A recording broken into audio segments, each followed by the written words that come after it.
21 అవతారాల్ని ఒక్కసారి స్మరిస్తే చాలు. ఈ 21 అవతారాల్ని ఒకసారి వింటే చాలు. వాటి పేర్లు విన్నంత మాత్రం చేత విష్ణు ప్రీతికి పాత్రుడవుతాడు. వేరొక్కసారి జాగ్రత్తగా వినండి. మొట్టమొదట ఆదినారాయణుడు, సనకసనందనాదులు. దాని తర్వాత వచ్చినటువంటిది యజ్ఞవరాహావతారం. యజ్ఞవరాహావతారం తర్వాత నారదుడు. నారదుడి తర్వాత నరనారాయణుడు. నరనారాయణుల తర్వాత వచ్చినటువంటిది కపిలావతారం. కపిలావతారం తర్వాత దత్తాత్రేయావతారం.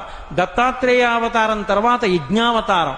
యజ్ఞుని యొక్క అవతారం తర్వాత వృషభావతారం. వృషభావతారం తర్వాత వచ్చింది పృథుమహారాజు గారి అవతారం.